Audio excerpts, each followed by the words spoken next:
Hello friend, welcome to my YouTube channel Spandan pathology. मैं doctor Nirmal आपके सामने आया हूँ एक नए टॉपिक पे डिस्कस करने के लिए। आज का जो हमारा टॉपिक है जिसके ऊपर हम डिस्कस करने वाले हैं, उस टॉपिक का नाम है कॉजेज ऑफ फंगल इन्फेक्शन। मतलब फंगल इन्फेक्शन होने का क्या कारण है, फंगल इन्फेक्शन क्यों होता है। तो देखिए, east, moulds and other types of fungus causes fungal infection. मतलब ईस्ट को हम हिंदी में बोलते हैं खमीर, मोल्ड्स को बोलते हैं फफूंद, और अन्य प्रकार के फंगस को हिंदी में कवक बोलते हैं। तो east, moulds and other types of fungus cause fungal infection. मतलब खमीर, फफूंद और अन्य प्रकार के कवक फंगल इन्फेक्शन का कारण बनता है। फंगल इन्फेक्शन होने का कारण क्या क्या बनता है, तो east, moulds and types of fungus. Most fungi do not cause disease in people but a few do.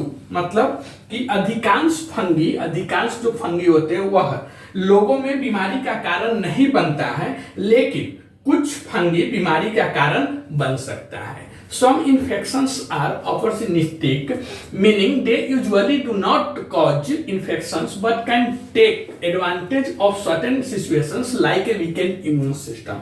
मतलब कुछ इन्फेक्शन अवसरवादी होता है। कुछ इन्फेक्शन जैसे बोलते हैं ना कि जैसे ही मौका मिला वैसे ही अपना काम निकाल लेता है, सेम यहाँ पे कुछ इन्फेक्शन जो होता है वह अवसरवादी होता है, जिसका अर्थ है कि वे आमतौर पर इन्फेक्शन का कारण नहीं बनता है।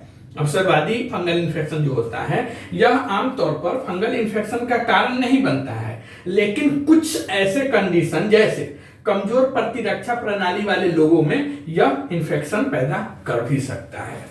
जिसका इम्यून सिस्टम कमजोर है, वीकेंड इम्यून सिस्टम वाले लोगों में यह फंगल इन्फेक्शन पैदा कर सकता है। Some common fungi you can get infections from include. मतलब कुछ कॉमन फंगी जिनसे आपको फंगल इन्फेक्शन हो सकता है, जैसे डर्मेटोफाइट्स क्या है, तो dermatophytes are a group of fungi that live off keratin, a substances in your hair, nails and outer layer of your skin। मतलब क्या है कि डर्मेटोफाइट जो होता है, यह डर्मेटोफाइट्स फंगी का एक ग्रुप होता है, समूह होता है। किसका, तो फंगी का, जिसे हम डर्मेटोफाइट्स बोलते हैं। तो डर्मेटोफाइट्स फंगी का एक ग्रुप है जो केराटिन नामक पदार्थ पर जीवित रहता है। केराटिन आप देखेंगे सैलून पार्लर वगैरह में, सैलून वगैरह में कि केराटिन जो लिखा रहता है, यह केराटिन क्या होता है।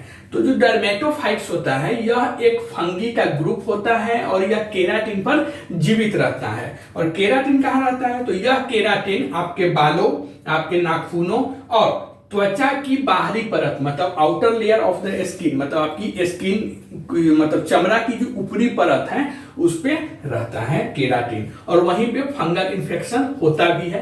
कारण कि जो डर्मेटोफाइट्स है उसको जीवित रहने के लिए केराटिन की जरूरत पड़ती है। और केराटिन रहता क्या है, तो a substances in your hair, nails and the outer layer of your skin. मतलब कि जो केराटिन है, यह केराटिन आपके बालों, नाखूनों और त्वचा की स्किन की बाहरी परत में पाया जाता है। और dermatophyte do not infect living tissue.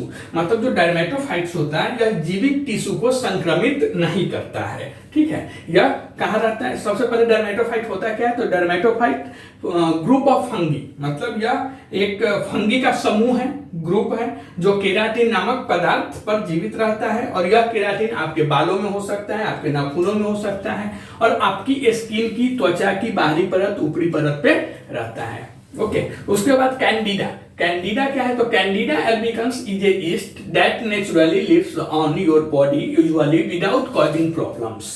मतलब जो कैंडिडा होता है, यह कैंडिडा एल्बिकन्स एक यीस्ट है। क्या है, यीस्ट है जो नेचुरली आपके बॉडी पर रहता ही है। हम सभी के बॉडी पर नेचुरली है, स्वाभाविक रूप से वह रहता ही है।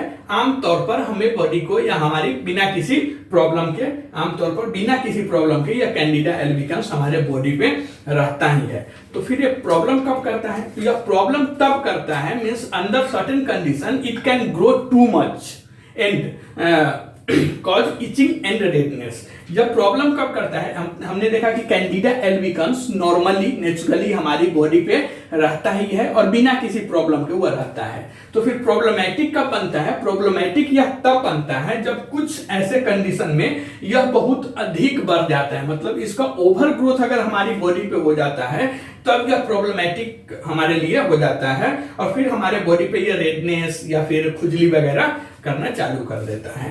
Rarely it can cause serious infection, मतलब कि यह जो कैंडिडा होता है शायद ही कभी यह सीरियस इन्फेक्शन मतलब गंभीर संक्रमण का कारण बन सकता है। तीसरा है इन्वायरमेंटल फैक्टर। इन्वायरमेंटल फैक्टर मतलब पर्यावरणीय कवक। इन्वायरमेंट मतलब पर्यावरण, तो इन्वायरमेंटल फंगी क्या है, दैट लिव इन सॉइल और वाटर, मतलब कि इन्वायरमेंटल फंगी मिट्टी या पानी में रहता है। इसके एग्जांपल जैसे हिस्टोप्लाज्मा, कॉक्सीडियोइड्स, ब्लास्टोमाइसिस और एस्परगिलस, यह सब इसके एग्जांपल्स होते हैं।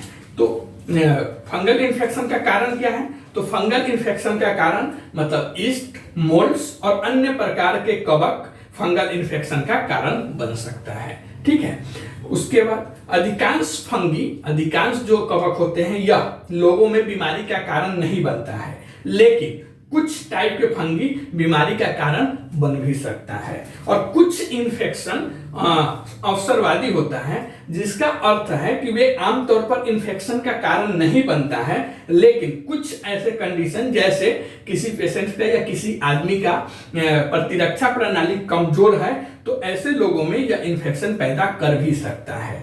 अब हम देखेंगे कुछ कॉमन फंगी जो आपको फंगल इन्फेक्शन कर सकता है, पैदा कर सकता है, जैसे डर्मेटोफाइट्स। डर्मेटोफाइट्स क्या है, तो डर्मेटोफाइट्स फंगी का एक ग्रुप है, मतलब समूह है, जो केराटिन नामक पदार्थ पर जीवित रहता है। और यह केराटिन हमारे बालों में, नाखूनों में और स्किन की बाहरी परत में पाया जाता है। और डर्मेटोफाइट लिविंग टिश्यू को, जीवित टिश्यू को संक्रमित इन्फेक्टेड नहीं करता है। उसके बाद कैंडिडा। कैंडिडा क्या है, तो कैंडिडा एल्बिकन्स यह एक ईस्ट है और जो नेचुरली हमारे बॉडी पे रहता ही है, आमतौर पर बिना किसी प्रॉब्लम्स के, बिना किसी समस्या उत्पन्न किए हमारे बॉडी पे रहता है। लेकिन यह प्रॉब्लमेटिक तब बन जाता है जब कुछ ऐसे कंडीशन होता है जिसमें इसका ग्रोथ हमारी बॉडी पे बहुत अधिक बढ़ जाता है और फिर वहां पर वो खुजली या फिर रेडनेस वगैरह पैदा कर सकता है। कैंडिडा जो होती है शायद ही कभी गंभीर मतलब सीरियस इन्फेक्शन का कारण बनता है। उसके बाद इन्वायरमेंटल फंगी। इन्वायरमेंटल फंगी क्या है, तो इन्वायरमेंटल फंगी जो मिट्टी या पानी में रहता है, जैसे हिस्टोप्लाज्मा, कॉक्सीडियोइड्स, ब्लास्टोमाइसिस और एस्परगिलस, यह सब इसके एग्जांपल्स हैं। तो फंगल इन्फेक्शन होने का कॉजेज जो है वह डर्मेटोफाइट, कैंडिडा और इन्वायरमेंटल फंगी वगैरह होता है। ओके, आप कमेंट करके बताइए वीडियो आपको कैसा लगा। अगर यह वीडियो आपको अच्छा लगता है तो प्लीज इस चैनल को सब्सक्राइब, लाइक, शेयर कीजिए। मिलते हैं ऐसे ही एक नए टॉपिक पे डिस्कस करते हुए, तब तक के लिए थैंक यू।